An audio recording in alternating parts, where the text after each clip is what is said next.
Buenos dias, or welcome back to Triggre videos to show you how Triggre works. Triggre has a built-in versioning system, and you might wonder what that is. Well, I am going to explain that to you right now. So if we go to the designer dashboard, what you see is, well, I explained the three buttons before, and you can see the button versions. And when I click on that, you can see a whole bunch of versions of the application. So some logic is applied here. So every time you publish your application, Triggre automatically saves your design. So in case you want to go back, revert your changes, no problem, Triggre has saved your design. However, you can also save your design specifically. And there are some nice situations where you can use that. So what we see here is, well, I've got a whole bunch of auto saves, but I can say, like, for instance, I would like to save a version, this new version. There you go. And it will appear in my list with the name that I gave it.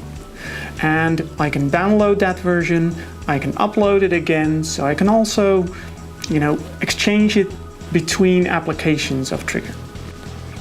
So if I would like to go back to this version, I just click on it, I say load, and then my designer will load that version and I can continue working on that. And what I also can do on this page is when I type in, for instance, this, which is part of the title of the version, it will pop up all the versions which contain the word this. By the way, this works at any page within Triggre, so you can use it on the page with user flows and flow parts as well. And like I said, I can download this version if I want to, and to do that, I click that little cloud with the little arrow pointing down, and then it will automatically download your version, and you can save it in a different location if you want to. Of course, I can also delete versions. Well, you know that functionality. Probably it's clicking on the bin, clicking on the X, and then press delete, and then it's gone. So let me tell you about a little trick that I use versioning for, and I use it to find out in which user flows specific flow parts are used. So I will show you that by an example. I will pick one of the flow parts that we have, and I'm going to delete it, and Triggre will show me in which user flows that flow part has been used. However, if I would do that right now, the flow part will be gone and I have to recreate it. So first, I'm going to save this version. So let's say before check, let's call it like that.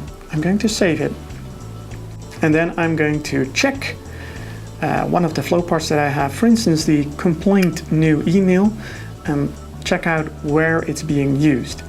Because as soon as I delete it, Triggre will figure out that there's something wrong, and it will show these little red dots in the menu bar of the items that were incorrect now, which contain an error. So I've deleted it, and there you go. Instantly you see that at user flows we now have two errors. When I open user flows, you can see that two specific user flows contain errors. When I open complaints, you can see that the complaint new email flow part is turned red, so it's being used here. And the same goes for my complaints. When I go there, you can see the exact same flow part lit up with a red lining. So I know now where the flow parts are being used. I can revert back to the design I saved, and then I can continue doing the things that I wanted to do. So let's do that. Going back to the dashboard, click on versions, click on the version that I stored, which was before check, and I'm going to click on load.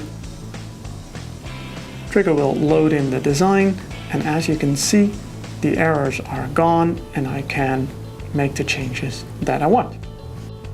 So thank you for watching, and if you want to know exactly when the next video is posted, click on the subscribe button and maybe you will find a tip or trick next time again.